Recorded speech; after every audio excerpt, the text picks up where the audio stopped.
अस्सलाम वालेकुम to everyone, welcome back to my another vlog. उम्मीद करती हूँ सब लोग ठीक ठाक होंगे, खैरियत से होंगे, मज़े में होंगे। मेरी आज हो गई है गुड मॉर्निंग। और जी, यहाँ उठने के बाद ना सुस्ती सुस्ती सी होती है, क्या करें, पर फिर मैं उठी अपनी सुस्ती को भगा के। और अभी मैंने बनाया अपने लिए ब्रेकफास्ट। उससे पहले जी मैंने पहले, आपको लोगों को जैसे कि पता है, अगर आप लोग मेरे व्लॉग्स देखते हैं तो मैं अपना ब्रेकफास्ट बिल्कुल एंड में करती हूँ। तो मैंने वही अपना ब्रेकफास्ट किया एंड में बच्चों को खिला पिला के, इनको खिला पिला के फिर मैं दोपहर का टाइम था, फिर मैं गई हाइपर पांडा। यहाँ मैं बहुत टाइम बाद आई हूँ, मतलब जब से मैं आई हूँ पाकिस्तान से यहाँ, तो मैं तब से नहीं गई। तो फिर मैं यहाँ आई पांडा पे, मुझे थोड़ा काम था, कुछ चीज़ें लेनी थी। फिर यहाँ मैंने देखा यहाँ एक नई मशीन जो है इंसर्ट हुई है, और इसमें किस चीज़ की मशीन है, ये चार्जिंग मशीन है। ये देख रहे हैं ना आप चार्ज कर सकते हैं अपने सेल फ़ोन को, मोबाइल को। ये देखिए सारे जो है दिए हुए हैं चार्जिंग के पॉइंट्स। और फर्स्ट 60 मिनट जो है आप फ्री में चार्ज कर सकते हैं, और उसके बाद जो आप चार्ज करेंगे उसके चार्जेस होंगे। फिर यहाँ जी मुझे एप्पल लेने थे, तो मैंने एप्पल लिए। फिर मेरे साथ में नज़र पड़ गई लेमन की। आप देख रहे होंगे, आपको ऐसा लग रहा होगा ये ऑरेंज है। ये ऑरेंज के साथ मैंने इसको कंपेयर किया, तो देखें कितना ऑरेंज छोटू सा मोटू सा लग रहा है, और ये लेमन कितना बड़ा लग रहा है। तो बहुत अच्छा लग रहा था, पर मुझे लेमन की बड़े वाले की ज़रूरत नहीं थी, क्योंकि फिर वो एक साथ पूरा यूज़ होने में नहीं आता। तो मैंने छोटे ही लिए। एक बार मैंने लिए थे ऐसे बड़े। फिर मैं आई लाइम्स की तरफ, और ये सारे ऑरेंजेस रखे हुए हैं डिफरेंट डिफरेंट कंट्रीज़ के। मतलब कितनी इज़्ज़त से, कितनी सफाई से, कितनी सुथराई से, नो मक्खी नो शक्की, मतलब शाइन हो रही है बाकायदा। वेजिटेबल्स में, फ्रूट्स में, वो कैप्सिकम है, ये बेल पेपर्स हैं, रेड, ग्रीन और येलो। ये देखें कितने अच्छे कलर के हैं, और ये रेड चिली हैं। तो मुझे थोड़ी बहुत सब्ज़ी भी लेनी थी, तो मैंने यहीं से ली। देखें ये मिर्चें भी कितनी सारी स्टाइल डिफरेंट डिफरेंट जो है शेप्स की हैं और स्टाइल की हैं। देखें ये पतली वाली है, तीखी वाली का टेस्ट अलग है, वो डार्क का ये ग्रीन है, एक फ्रेश ग्रीन है, वो मिर्चें भर के खाने वाली वो है। ये है जी ग्रीन इलायची, और ये लाज़मी रखा करें घर में इलायची। यहाँ मैंने देखा जी पूरा एक सेक्शन बना हुआ था हमारे पाकिस्तानी मसालों का। और उसके बाद ये मेरा फेवरेट जगह है भाई, चीज़ ही चीज़, मतलब आई लव चीज़। मुझे हर किस्म की चीज़ पसंद है, चेडर हो गई, मोज़रेला हो गई, कॉटेज हो गई, मतलब चीज़ की तो मैं दीवानी हूँ। चीज़ और बीफ और मटन जिसे कह लें आप, दोनों। बड़े का गोश्त। अच्छा जी, यहाँ पे आप बताएं मुझे गेस करके कि ये क्या है। ये मैंने इसलिए वीडियो शूट की है, आप देखिए यहाँ पे दालें और छोटी छोटी चीज़ें जैसे हो गई कि पीनट हो गए, वो पील के हुए रखे हुए हैं, और पॉपकॉर्न है, मकई के दाने वगैरह। तो ये सब इस तरह से करके रखे हुए हैं। कितना अच्छे सफाई सुथराई का माहौल है। मतलब मुझे सबसे ज़्यादा अच्छी चीज़ लगती है जो वेजिटेबल्स में सफाई सुथराई होती है। पाकिस्तान में मार्ट्स में भी इतनी क्लीनिंग नहीं होती। कुछ में होती है, लेकिन बहुत समय इस तरह के फ्रूट्स, लेकिन यहाँ पे सब्जियाँ फ्रूट्स कहीं पे भी आप जाएँ आपको साफ़ सुथरे ही मिलेंगे। और मतलब ऐसी कदर होती है सोने की। फिर मुझे ऊपर दिखी कि भाई 3 बॉटल्स हैं यहाँ पे। फ़िश एक्वेरियम था, तो मोहम्मद साहब ने देखा तो उनका फ़िश देखनी है, भाई फ़िश उन्हें बहुत ज़्यादा पसंद है। तो फिर मैं यहाँ पे अंदर ले गई। फिर यहाँ पे अंदर इतनी स्मेल थी कि देखिए बराबर में पूरा जो है सी फूड का पूरा सेक्शन है, फ़िश वगैरह ये सब आप परचेज़ कर सकते हैं यहाँ से। तो फिर यहाँ हमने छोटू को बिठाया हुआ था जी इधर अपने साथ, और उसको घुमा रहे थे। फिर मैं यहाँ पे आके इलेक्ट्रॉनिक्स देखने लगी। मेरे पास है, लेकिन फिर भी मैं देख रही थी कि क्या अपडेट हुआ है क्या नहीं। तो सेम वही था। तो मैंने कहा ठीक है, जस्ट कलर चेंज है मेरे पास। ब्लैक में है, ये वाइट कलर के अंदर है। फिर जी मैं घर आई, घर आके मैंने खाना वाना खिलाया। आज के खाने वाने की मैं शूट भी नहीं कर सकी। तो फिर ये जी मैं केक मैंने बनाया है, आप इसे मिनी कप केक कह लें, मिनी केक कह लें। मैंने कोकोनट का बनाया। मुझसे टूट नहीं रहा था, क्योंकि हाथ में मेरे कैमरा था। एक हाथ में से मैं स्पून से निकालने की कर रही थी। फिर मैंने इनसे कहा कि आप ज़रा खा के बताएँगे कैसा बना है। बैठे बिठाए बस मुझे केक बनाने की सोच गई थी। फिर जो नेक्स्ट मॉर्निंग हो गई थी, और फिर जैसे कि ब्लेस्ड फ्राइडे है, जुम्मे का दिन है, तो मुझे शुरू के जो सुबह के जल्दी-जल्दी जो काम होते हैं निपटाने के, वो मैंने सारे निपटाए। नाश्ता-वाश्ता ये वो करने के बाद, नमाज़ पढ़ने के बाद जब मैं फ्री हुई, फिर मैंने बनाया जी मीठा। क्यों क्या हो गई थी इनकी फरमाइश। इन्होंने कहा बहुत दिनों से मैंने ये नहीं खाया, ये इनका फेवरेट डिज़र्ट है, स्वीट डिज़र्ट, और ये बहुत ही आसानी से और बहुत ही मज़े का बनता है। मेहनत तो हर काम में लगती है, और अच्छा है ना, जिस काम में जितने एफ़र्ट्स डालते हैं, जितनी मेहनत करते हैं ना, तो वो और ज़्यादा अच्छे से निकल के आते हैं। तो ये मैंने एक बिस्किट ले लिया, आप कोई से भी क्रैक कर ले सकते हैं, उसको मैंने चॉपर के अंदर डाल दिया है तोड़ के। फिर ये है जी, मैंने बटर लिया है, बटर जो है वो अनसाल्टेड हो, देखिए यहाँ पे लिखा हुआ भी है अनसाल्टेड। बटर लें तो वो अनसाल्टेड ही लें, ताकि वो बहुत सारी चीज़ों में यूज़ हो सके, केक वगैरह में, इसमें उसमें। तो फिर उसको मैंने मेल्ट करके जो मैंने केक को तोड़ के रखा था वो मैंने इसके अंदर डाल दिया। अब हम इसको अच्छे से कर लेंगे ब्लेंड, अच्छे से इसको ग्राइंड करें। ये जो डिज़र्ट मैं आज बना रही हूँ, स्वीट डिज़र्ट, ये बहुत ही मज़े का बनता है। ऐसा बहुत ही रिच होता है, बहुत ही क्रीमी सा होता है, और हेवी नहीं होता। मतलब इसमें जैसे चीज़ें लोग इंसान देखेगा ना तो लगेगा हेवी है, बट ये बिल्कुल भी हेवी नहीं होता, और ये खाने में बहुत ही मज़े का होता है, और ये इनका बहुत ज़्यादा फेवरेट है। ये मैं हफ़्ते में 1 बार या 1 हफ़्ता छोड़ के दूसरा हफ़्ता लाज़मी बनाती हूँ, क्योंकि ये मेरे से बनवाते हैं। इनको ये अच्छा लगता है बहुत। तो ये मैंने इसको अच्छे से कर लेना है ब्लेंड। जो है बटर है, हमने मेल्ट करके इसलिए डाला है ताकि वो आपस में अच्छे से मर्ज हो जाए और बिल्कुल अच्छे से ब्लेंड हो जाए। आप मुट्ठी में पकड़ के देखिएगा कि जब ये थोड़ा सा ऐसे ब्लेंड होके मुट्ठी में कवर होने लगे ना, तो समझ जाइए हो गया। फिर मैं थोड़े से 2 स्पून तक इसको निकाल लूँगी एंड के लिए, ऊपर गार्निशिंग वगैरह करने के लिए। और बाकी का जो है हमारा चूरा बिस्किट का, उसे हम यूज़ कर लेंगे। मैंने ये एक इस तरह का पैन लिया है, टिन लिया है। अगर आप लोगों के पास इस शेप का नहीं है तो आप ऐसे बाउल भी यूज़ कर सकते हैं। मैंने इसको ऐसे बाउल में भी बनाया है, बट चूँकि मैं एक्सपीरियंस करती रहती हूँ डिफ़रेंट डिफ़रेंट स्टाइल से चीज़ों को, तो फिर बस मैं वही कर रही थी। तो मैंने इसको पैन को कर लिया अच्छे से ग्रीस। तो मैंने कहा मीठा तो वही सेम खाते हैं, लेकिन थोड़ा सा एक डिफरेंट स्टाइल का होगा, एक डिफरेंट प्रेजेंटेशन होगी, तो जो है थोड़ा उनको भी देखने में खाने में अच्छा लगेगा, और एक एक नई फील आएगी, एक अच्छी वाइब आएगी। तो ये छोटे छोटे एफर्ट्स जो हैं मैंने उनके लिए किए, और इंसान को करने भी चाहिए अपने रिश्तों को और मज़बूत और मीठा और ख़ूबसूरत बनाने के लिए। तो जी, मैंने इस पूरे पैन को अच्छे से ग्रीस कर लिया, और उसके बाद जो मैंने बिस्किट और बटर का चूरा किया था, पूरा एक पाउडर फॉर्म में बनाया था, वो मैं इसके अंदर ऐड कर लूँगी। सारा एक साथ नहीं डालूँगी, पहले मैं थोड़ा डालूँगी, फिर उसको अच्छे से स्प्रेड कर लूँगी इस पूरे के ऊपर। उसके बाद फिर मैं थोड़ा-सा और ऐड करूँगी, जहाँ-जहाँ मुझे नीड होगी, पहले मैं एक थिन लेयर लगाऊँगी, फिर जितना भी बचेगा तो उसके बाद मैं इसकी फुल पूरी लेयर लगा लूँगी। ये आप अच्छे से देख सकते हैं कि मैंने इस तरह से थिन लेयर इसकी लगा दी है, और उसके बाद मैं इसमें थोड़ा-सा और ऐड करूँगी, ताकि अच्छे से ये स्प्रेड हो सके, मतलब अच्छे से इसके साथ जो है। अब बटर लगाने का क्या मकसद है? बटर लगाने का ये मकसद है कि मैंने ये टिन में बनाया है, तो मैं इसको खोलूँगी तो वो चिपके ना आपस में ना, मतलब स्टिकी स्टिकी से ना हो, और जो मेरे हार्ट है वो ख़राब ना हो, टूटे ना। तो इसलिए मैंने इसको पूरे बटर से जो है ग्रीस किया है। उसके बाद मैंने उसको 2 मिनट तक फ्रीज़र के अंदर रखा भी था कि अच्छे से जम जाए, क्योंकि मौसम ऐसा ही है, अगर ज़्यादा ठंड है आपके पास तो आपको फ्रीज़र में रखने की ज़रूरत नहीं है। लेकिन अगर आपका रूम टेम्परेचर जितना टेम्परेचर है, नॉर्मल मौसम है, तो उसमें आप फिर 2 से 3 मिनट तक फ्रीज़र में रख देंगे, तो उससे ये होगा कि थोड़ा-सा जम जाएगा। आपको वीडियो में भी नज़र आ रहा होगा किनारे इसके जम जाएँगे।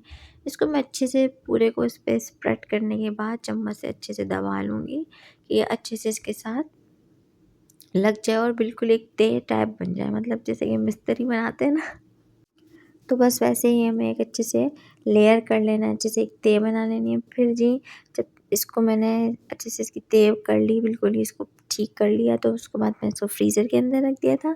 फिर यहाँ पे मैंने लिया मिल्क, और मैंने लिया ये कस्टर्ड पाउडर। मैं ये वाला फोस्टर क्लार्क की यूज़ करती हूँ, मुझे बस यही अच्छा लगता है। इसके अलावा मैंने और कस्टर्ड यूज़ किए हैं यहाँ के, और मुझे समझ नहीं आया। तो मैं इसी में बहुत कम्फ़र्ट रहती हूँ, ये मैं काफ़ी टाइम से यूज़ कर रही हूँ। तो मैं अब यही लेके आती हूँ। तो अब जो हमें इसका कस्टर्ड बनाना है ना, उसके लिए पहले हमें मिल्क को और कस्टर्ड को और शक्कर को अच्छे से हीट कर लेना है, अच्छे से फेंट लेना है, और अच्छे से डिज़ोल्व कर लेना है कि इसमें गिठलियाँ ना बने। और दूसरी बात ये कि आपने देखा होगा मैंने 2 से 3 चम्मच कस्टर्ड के भर-भर के डाले हैं। वो इसलिए मैंने कस्टर्ड के 2 से 3 चम्मच भर-भर के डाले हैं, ताकि हमें कस्टर्ड की जो कंसिस्टेंसी चाहिए होगी वो गाढ़ी चाहिए। मतलब हमें पतला नहीं चाहिए। हमें थिक चाहिए, क्योंकि हम कस्टर्ड नहीं बना रहे, मतलब जो नॉर्मल हमारा कस्टर्ड होता है ना, जितनी उसकी कंसिस्टेंसी होती है उससे हमें डबल चाहिए, ताकि वो स्टेबल कर सके, वो स्टेबल हो सके, मतलब जब हम उसको खाएं तो हमारे मुंह में जाके घुले, और जब हम उसको देखें तो वो हमें स्टेबल नज़र आए। लेकिन उसके लिए हमें इसको अच्छे से अब मैं आपको दूध की क्वांटिटी इसलिए नहीं बता रही कि आपको जितना भी मिल्क हो तो आप उस हिसाब से ही कस्टर्ड की जो कस्टर्ड पाउडर आप डालेंगे तो उसकी क्वांटिटी डबल कीजिएगा। फिर यहाँ मैंने दूध को बॉयल होने के लिए रख दिया था। मैं डायरेक्ट कच्चे दूध के अंदर कस्टर्ड बिल्कुल नहीं डालती। दूध को बॉयल करें और उसके अंदर हीट किया हुआ कस्टर्ड आप ऐड कर दें और फिर 7-7 चम्मच चलाते रहें। अब इस पॉइंट पे आपको क्या करना है जी, चम्मच को पतीली से बाहर नहीं निकालना, कंटेनर से बाहर बिल्कुल भी नहीं निकालना, मुसलसल कंटिन्यूअसली इसको हमें चलाते रहना है। इससे क्या होगा कि हमारी गिठलियाँ नहीं बनेंगी। अगर हमारी गिठलियाँ बन जाएंगी हमारा पूरा कस्टर्ड ख़राब हो जाएगा और बिल्कुल वो टेस्ट नहीं आएगा, बिल्कुल वो जो हमें चाहिए ग्रीसपन वो नहीं आएगा, वो सॉफ्टनेस नहीं आएगी, वो हार्ड हार्ड और गिटली गिटली सा मुँह में आएगा और वो मुँह में जाते ही घुलेगा नहीं, मतलब वो टेक्सचर नहीं आएगा जो हमें चाहिए। तो हमें इसको जितना गाढ़ा करना है हम इसको अच्छे से पका लेंगे। अब आप देखेंगे मैंने 2 से 3 मिनट तक इसको अच्छे से पकाया है, ताकि इसका कच्चापन भी ना रहे और दूसरी बात ये कि ये अच्छे से गाढ़ा हो जाए। जब इसके अंदर बबल आने लगे ना, तो आप समझ जाइए ये पक चुका है। मतलब इसके पकने की निशानी यही है कि जब इसमें बबल आने लग जाए तो आप समझ जाइए ये पक चुका है। अब आप इसको ओवर कुक करेंगे, अगर आप ज़्यादा पकाएँगे तो किनारे और जो साइड्स हैं वो जलने लगेंगे। सो ये जो इसकी है निशानी है पकने की, ये देखिए मैं इसको कैसे उठा उठा के फेंट रही हूँ और देख आपको नज़र भी नहीं आ रही होगी इसमें गिठली, क्योंकि इसमें मलाई बन जाती है, क्योंकि इसके अंदर मिल्क ऐड है। तो इसलिए चम्मच को चलाते रहना है और इसको हमें वो नहीं होने देना। उसके बाद जी यहाँ मेरा थिक हो चुका है तो हम फ्लेम को कर देंगे ऑफ। अब हमें डायरेक्टली जो हमने फ्रीज़र के अंदर टिन के अंदर बिस्किट लगा के रखे हैं उसके अंदर हमें नहीं डालना। उससे क्या होगा कि अगर हम डायरेक्टली डालेंगे तो वो फट जाएगा, ख़राब हो जाएगा। तो हमें इसको थोड़ा-सा रूम टेम्परेचर पे लाना है। मैं ये नहीं कह रही कि बिल्कुल चिल्ड करना वो जम जाए। अब देखिए यहाँ पे इसको मैं रूम टेम्परेचर पे लेके आई हूँ, वहाँ पे मैंने इसके अंदर थोड़ा-सा ऐड किया है। तो ये गरम है, लेकिन ये उतना गरम नहीं है जैसे कि वो चूल्हे से उतरा हुआ गरम होता है, रूम टेम्परेचर पे है। इतना गरम हो कि जब आप उसके अंदर अपनी उँगली डिप करें तो आपकी उँगली बर्दाश्त कर सके, मतलब इतना गुनगुना गरम जिसे कहते हैं, तो चल जाएगा। बिल्कुल यख़ ना कीजिएगा क्योंकि फिर वो भी जम जाएगा। तो जी थोड़ी-सी टिप्स एंड ट्रिक्स हैं इसकी, ध्यान से आप करें। मैंने पहले थोड़ा-सा डाला, फिर उसको अच्छे से स्प्रेड किया, इसको पूरा फैलाया। अब मैं बकाया और रिमेनिंग जो है उसको इसके अंदर डाल रही हूँ और इसको अच्छे से फैला के इसको अच्छे से सेट कर लेंगे कि जो जितने भी किनारे हैं, जितने भी साइड्स हैं वो अच्छे से लग जाएँ, क्योंकि जब हम इसको खोल के निकालेंगे तो ऐसा ना हो कि हमारा दिल टूटा हुआ हो। दिल तो हमारे बहुत टूटते हैं, बहुत ज़िंदगी में मसले मसाइल आते हैं, बहुत ऐसी चीज़ें हो जाती हैं अनएक्सपेक्टेड और जिनसे हमें उम्मीदें होती हैं। हमारा दिल वहीं जाके दुखता है जहाँ हमारी एक्सपेक्टेशंस होती हैं, जिनसे हमें उम्मीद होती है कि भाई ये बंदा ऐसा नहीं कर सकता या ये बंदा ऐसा नहीं बोल सकता या ये इस बंदे से ऐसा नहीं हो सकता। तो फिर जब हम फिर वो जो एक्सपेक्टेशन हमारी टूटती है तो फिर वो हमारा एंगर में चेंज होता है, फिर हमारा गुस्से में तब्दील हो जाता है। फिर जब गुस्सा आता है तो फिर हमारी भड़ास निकलती है और फिर हम उल्टा-सीधा कह देते हैं। तो चलें जी, हँसी खुशी गमी तो ये ज़िंदगी का हिस्सा है और ये चलता रहता है। और जहाँ तक मेरा ख़्याल है कि आप लोगों को जब भी आपको हर्ट हो, आप डिसहर्ट हो, तो जिस इंसान से आप डिसहर्ट हो रहे हैं ना, डायरेक्ट उसी से कनेक्शन करें, आप डायरेक्ट उसी से कनेक्ट हो, डायरेक्ट उसी से कहें। बनिस्बत यहाँ वहाँ इधर-उधर लोगों से बोलने से, तो वो एक की बात 10 जा करके पहुँचती है। तो बहरहाल ये ज़िंदगी के फंडे मैले हैं और चलते रहेंगे। फिर मैंने जी इसके अंदर लेयर लगा दी डेसिकेटेड कोकोनट की। यहाँ पे मैं डेसिकेटेड कोकोनट लगा दूँगी अच्छे से पूरे में। और आप लाज़मी नहीं कि आप पूरी एक तह बनाएँ, पूरी फुल लेयर बनाएँ। मतलब मैंने साइड्स पे जो इसके किनारे हैं उसमें डेसिकेटेड कोकोनट डाला है, बाकी थोड़ा-सा मैं रख दूँगी इसके ऊपर की लेयर के लिए और थोड़ा-सा मैंने इसको बीच में भी डाल दिया कि जब हम खाएँ तो हमारे मुँह में टेस्ट आए, कुछ क्रंच आए, कुछ सॉफ्टनेस आए, तो इस तरह से। अब यहाँ पे मैंने एक बाउल लिया है। अब बाउल को आप लीजिएगा थोड़ा डीप, क्योंकि हम इसको करेंगे अच्छे से बीट, समझ गए? बाउल को लेना है डीप, क्योंकि हमें इसको करना है अच्छे से बीट। अगर आपके पास बीटर है तो आप बीटर से भी कर सकते हैं। अगर आपके पास विस्कर है, चाहे वो मशीन वाला है या बगैर मशीन वाला है, तो आप उसके साथ भी इसको अच्छे से मिक्स कर सकते हैं। तो यहाँ मैं इसको अच्छे से फेंट लूँगी। मेरे पास मशीन है, अगर आपके पास मशीन ना हो तो आप हाथ से भी इसको अच्छे से फेंट सकते हैं, लेकिन इसको फेंटना जो है बहुत ही अच्छे से। अब देखिए जब मैंने क्रीम डाली है तो इसका टेक्सचर आप नोट करें कैसा है, और जब मैं इसको कम्प्लीटली डन कर लूँगी तो इसका टेक्सचर आप देखिएगा कैसा हो जाएगा। अब इसके अंदर जो डलती है वो चीज़ क्रीम डलती है। मेरे पास चीज़ क्रीम फ़िलहाल ख़त्म हो चुकी थी तो मैंने इसके अंदर नहीं डाली। तो मैंने क्या किया कि चीज़ क्रीम की जगह में थोड़ा-सा इसके अंदर सॉल्ट को ऐड कर दिया था, ठीक है ना? तो वो चीज़ क्रीम से बहुत अच्छा टेस्ट हो जाता है, बहुत रिच टेस्ट हो जाता है। चीज़ क्रीम और व्हिप्ड क्रीम ये दोनों आप इसके अंदर यूज़ कर सकते हैं इसके साथ। लेकिन अगर आप जब व्हिप्ड क्रीम यूज़ करें तो फिर कस्टर्ड की क्वांटिटी को हमें कम कर देना है, मतलब उसकी जो क्वांटिटी है वो हमें कम कर देनी है, क्योंकि वो फिर बहुत हेवी सा हो जाएगा। लेकिन जब आप क्वांटिटी आप बराबर-बराबर लेंगे तो बिल्कुल भी हेवी नहीं होगा। मैं हालाँकि पांडा गई भी थी कल और मैं भूल गई, मतलब मुझे लेना ही वही था और 1-2 चीज़ें और लेनी थी। लेकिन मेरे बिल्कुल ज़हन से चीज़ क्रीम निकल गई और फिर जब मुझे बनाने लगी तो मुझे याद आया कि चीज़ क्रीम नहीं है, पर मैंने कहा खैर हम बग़ैर चीज़ क्रीम के भी ऐसा बनाएँगे कि इनको पता नहीं चलेगा कि इसमें कोई आइटम मिसिंग है। सो अब देखें मैंने इसको अच्छे से जो है मैंने इसको बीट कर लिया है। इसको अच्छे से फेंट लेना है कि ये थोड़ा-सा फ्लफ़ी सा हो जाए, थोड़ा-सा क्लाउडी सा हो जाए और थोड़ा-सा मतलब ऐसा हो कि उठ जाए, मतलब एम्बाउस हो जाए। तो इसको हमें अच्छे से फेंट लेना है। ये मैंने 2 से 3 मिनट तक मशीन में किया तो जल्दी-जल्दी हुआ। अब बाउल जो हमने डीप लिया है उससे ये है कि इसकी छींटें उड़ती हैं। जब बाउल डीप होगा तो छींटें उड़-उड़ के इसकी बाउल के वॉल्स पे ही लगेंगी, मतलब इधर से उधर, उधर से इधर नहीं जाएगा। तो ये देखिए मैं अच्छे से इसको बीट कर रही हूँ, और जो बीटर होगा तो उससे और जल्दी हो जाएगा। इससे थोड़ा-सा फिर भी लेट हो रहा है, बीटर से बहुत जल्दी हो जाएगा ये। बहुत जल्दी आपको वो टेक्सचर मिल जाएगा जो आप चाहते हैं। तो मैंने इसको अच्छे से बीट कर लिया है। अब यहाँ पे मैं चेक करूँगी कि ये सही हुआ है कि नहीं। ये देखें कितना अच्छा क्लाउडी सा, कितना फ्लफ़ी सा हो गया है और चम्मच से उठाते ही नीचे जा रहा है। अब ये मैंने जो फ्रीज़र में रख दिया था, इसको मैंने निकाला है और अब इसके ऊपर मैं जो मैंने चीज़ का पूरा ये बनाया है, जो ये मैं इसके अंदर ऐड कर दूँगी और इसको अच्छे से स्प्रेड कर दूँगी। जो क्रीम मैंने फ्रेश क्रीम बीट की है वो है, इसको हमें अच्छे से ऐड कर देना है इस पूरे के अंदर और पूरे में जो है हमें स्प्रेड कर देना है अच्छे से। और थोड़ा-सा इसकी जो वॉल्स है ना उसके ऊपर भी ऐसे से लगा दिया गया है। जैसे कस्टर्ड में मैंने इसकी वॉल्स चिपका के थोड़ा-सा उठा के लगाया है। उससे ये होगा कि जब हम अपने ये मोल्ड खोलेंगे तो ये गिरेगा नहीं, ये बिल्कुल स्टेबल होगा। और इसको हमें अच्छे से चिल करना है, तकरीबन 3 घंटे तो लाज़मी चिल करना है। मतलब जब ये बन रहा होगा उस दौरान भी ये चिल होता रहेगा फ्रिज के अंदर, क्योंकि मैंने पहले बिस्किट्स लगाए, बिस्किट्स की ट्रे लगाई, उसको चिल किया फ्रिज में। जब तक वो चिल हो रहा था कस्टर्ड बनाया, ठंडा किया, फिर उसको चिल किया, फिर क्रीम बनाई, वो सब एक साथ चिल हुई। अब इन सबको हम, अब ये फाइनल है, मतलब this is the final look. तो मैंने इसको अच्छे से तसल्ली से सुकून के साथ इसको स्प्रेड कर दी, क्योंकि स्टिकी सा होता है, क्लाउडी सा होता है। तो इसको हमें अच्छे से पूरे में स्प्रेड करके लगा देना है। फिर ऐसे उठा के इसको डैब कर लेना है। अगर आप बाउल में कर रहे हैं तो बाउल से तो हमें निकालने की ज़रूरत नहीं है। तो उसमें हमें इसको ऐसे नहीं करना होगा, जिस तरह से मैं बता रही हूँ कि इसको ऐसे डैब कर लेना है या इसकी वॉल्स पे लगा लेना है। फिर तो आप जस्ट असेंबल कर लें। तो ये देखिए वहाँ ये रेडी हो गया। और फिर जो पीछे इतने सारे बर्तन बचे थे तो मैंने उनको अच्छे से, मैंने कहा वो इन्हें वॉश कर लूँ मैं।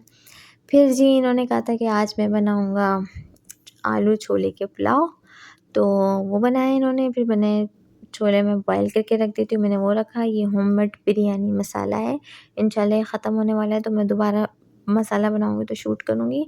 और फिर साथ में मैंने गरम खड़े मसाले जो थे वो डाल दिए। यहाँ मैं आपको दिखाने आई हूँ कि ये लहसुन कूट के नहीं डालते, ये साबुत लहसुन डालते हैं। फिर इन्होंने टमाटर और ये जो अपने तरीके से बनाते हैं उस तरह से इन्होंने बनाया। मैं साथ-साथ बच्चों को भी देख रही थी, तो इसलिए मैं इनकी पूरी रेसिपी शूट नहीं कर सकी। ये देखें दिस द फाइनल लुक। और बहुत ही मज़े और बहुत ही यम्मी के बने थे और बहुत काफ़ी टाइम बाद खाए। और ये खाने के बाद ना मुझे अपनी बड़ी बहन की याद आ गई। जो मेरी बड़ी बाजी है ना वो बहुत शौक से छोले के चावल खाती हैं, वो गोश्त बिल्कुल नहीं खाती, ना चिकन, ना मीट, ना बीफ, कुछ भी नहीं। तो वो यही खाती थी। यहाँ पे जी मोहम्मद साहब हमारा जो है ये ख़राब फ्रिज है जो यूज़ नहीं होता तो इसके साथ लगे हुए थे खेलने में। और ये फ्रिज इनके टॉयज़ से भरा हुआ है। यहाँ पे ये कलर्स बता रहे थे कि मम्मा ये आउटविंग कलर है, ऑरेंज का आउटविंग बोलते हैं। तो मैं साथ-साथ ये मोहम्मद मेरे साथ बहुत अटैच होने लगे हैं, तो किचन में भी मेरे साथ ही होते हैं। दिस द बिरयानी और you can say this pulao, ये मैंने खाए फिर खाना, और बहुत ही मज़े के और बहुत ही यम्मी बनाता है। मेल के हाथ में बहुत टेस्ट होता है। और ये है जी मेरे हाथ का बनाया हुआ मीठा, इसको हम कह सकते हैं स्वीट डिज़र्ट। और इसका नाम है जी, आप इसे स्वीट डिज़र्ट कह सकते हैं, स्वीट कस्टर्ड डिज़र्ट कह सकते हैं, लेकिन इसमें कस्टर्ड का नाम ना ही यूज़ हो तो बेहतर है, क्योंकि ये एक डिज़र्ट है और ये कस्टर्ड फॉर्म में बिल्कुल भी नहीं है। तो फिर मैंने इसको मोल्ड से निकाल लिया और ये देखें कितना प्यारा दिल बना है। जब मैं इन्हें बुलाया इनको खिलाने के लिए, देखिए आप साइड से देखें किस तरह से जमा हुआ है, किस तरह से स्टेबल हुआ हुआ है, कहीं से भी टूट नहीं रहा, गिर नहीं रहा। तो जब मैंने इनको बुलाया खिलाने के लिए, तो मैंने कहा ये मेरा दिल है जो मैंने आपको निकाल के दे दिया है। ये जी मैं आपको टेस्ट करके बताती हूँ कैसा बना है साइड से, क्योंकि मुझे ये पूरा ख़राब नहीं करना था। मैंने उनके हाथ से ही इसको कट करवाया, और उनके हाथ से क्या, मोहम्मद साहब ने कहा मम्मा हैप्पी बर्थडे टू यू कर लो, उनको लग रहा था ये केक है। तो मोहम्मद ने, उनके पापा ने इसको कट किया, और जी फिर हमने चाय पी, फिर बच्चों को खिला पिला के सुलाया। और ये देखिए मेरे बेड पे स्पाइडरमैन आपको नज़र आ रहे हैं, स्टिकर्स जो लगे हुए, तो ये बच्चों ने लगाए हुए हैं। माशाल्लाह जिसके घर में बच्चे होते हैं तो वहाँ पे बेड्स पे, दीवारों पे कलर पेंसिल के निशान ये सब आपको लाज़मी मिलेंगे। जब बच्चे बड़े हो जाए उसके बाद दोबारा न्यू पेंट करवाएँ, फिर वो सही रहेगा। अच्छा जी, मेरे नींद का टाइम हो गया, तो ये मैंने आखिरी वीडियो बनाई आप लोगों को अल्लाह हाफ़िज़ कहने के लिए। अगर आप लोगों को मेरी वीडियो पसंद आए तो लाइक शेयर एंड कमेंट। मिलते हैं नेक्स्ट व्लॉग में, तब तक के लिए अल्लाह हाफ़िज़।